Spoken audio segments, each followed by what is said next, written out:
masih bersama dengan Sania Marwah. Tadi kita udah ngobrol-ngobrol banyak dengan Marwah.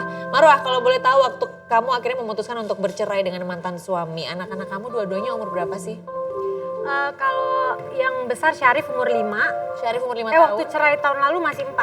4 tahun. Syarif 4, Sabira 2. Sekarang udah 5 sama 3. Jadi anak kamu berubah dari 4 sampai 5 tahun tanpa pernah kau lihat, begitu?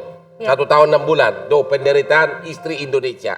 Kok bisa ya Pak Bos, kalau tadi dibilang kan hak asuhnya belum tahu ke tangan siapa, tapi bapaknya nggak ngebolehin anaknya ketemu dengan Disitulah ibunya kekosongan, kevakuman perlindungan hukum di Indonesia ini. Waktu itu juga aku sempat baca artikel kalau Marwah juga sempat mendatangi KPAI terkait kasus ini. Betul, dan ini omongan Bang Hotman ini udah saya rasain dan saya buktikan Bener. sendiri. Jadi waktu tanggal 2 Agustus saya bisa ada pertemuan dengan anak saya.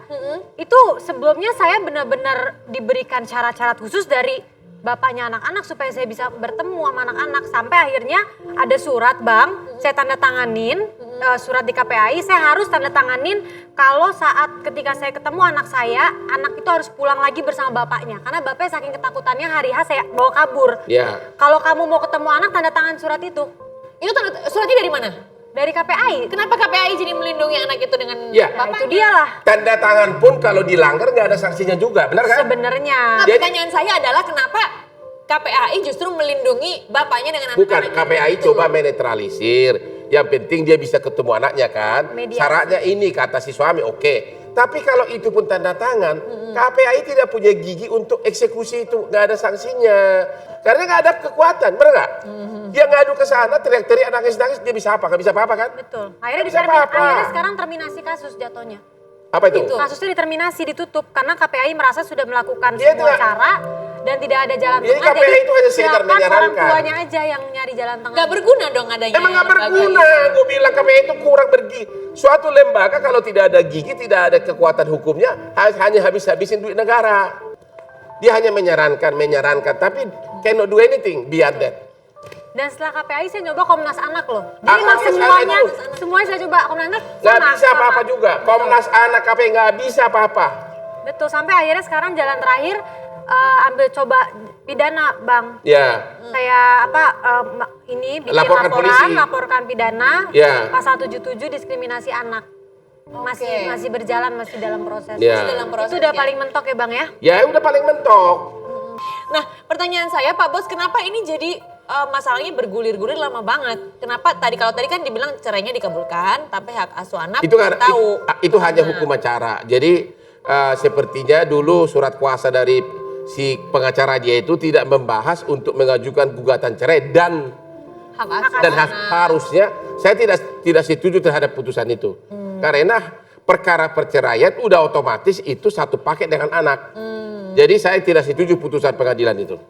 Oke. Harusnya kalau disebutkan gugat cerai udah otomatis memohon hak asuh anak. Dalam surat kuasa dia ke pengacara hanya disebutkan gugat cerai, tidak ada kata-kata memohon hak asuh anak. Oh, jadi karena itu. Karena masalah surat kuasa.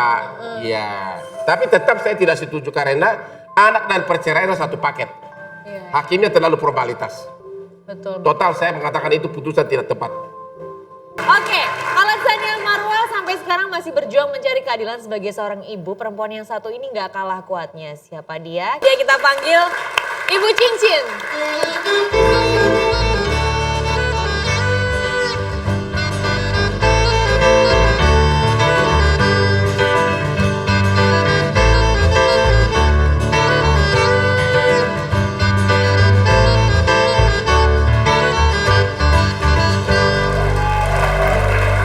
Ibu Cincin, apa kabar? Baik. Baik, terakhir kita ketemu di acara yang sama ya, Iya. Hotman Paris Show. Kalau terakhir kita ngobrolin tentang kasusnya Bu Cincin waktu itu. Bu Cincin udah cerita seperti apa, sampai sempat dipenjara dan sebagainya. Nah, jadi dia begitu minta cerai, bukannya diminta balik, tapi apa?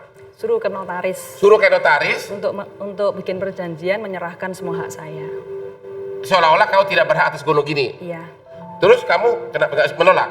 Menolak karena permintaannya dia dua. Iya. Satu menyerahkan hak, kedua mencabut gugatan cerai. Oh, kau udah gugat cerai di situ? Iya, artinya dia ingin supaya aku digantung gitu loh, Mbak. Oke. Oh, artinya gugat cerai Anda tetap istri, jadi tidak berhak apa-apa, tapi Anda juga disuruh menandatangani surat tidak berhak apapun.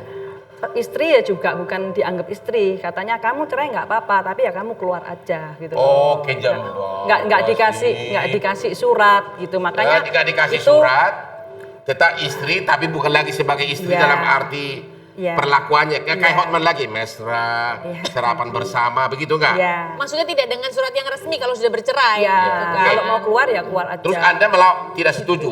Nggak mau karena bagi saya aku ini ingin punya satu masa depan. Kalaupun waktu itu saya berpikir kalau dia mau nggak adil, tapi kan aku perlu punya anak yang harus aku bekerja juga, yang aku harus bisa hidupin. Kalau aku digantung, aku kan nggak bisa bekerja. Kalau aku misalnya butuh, misalnya pinjam bank, kan harus butuh tanda tangan suami. Oke. Kalau aku nggak. Begitu Anda menolak untuk mencabut cerai, karena kalau gugat cerai berarti kan harta harus bagi dua kan nantinya. Betul.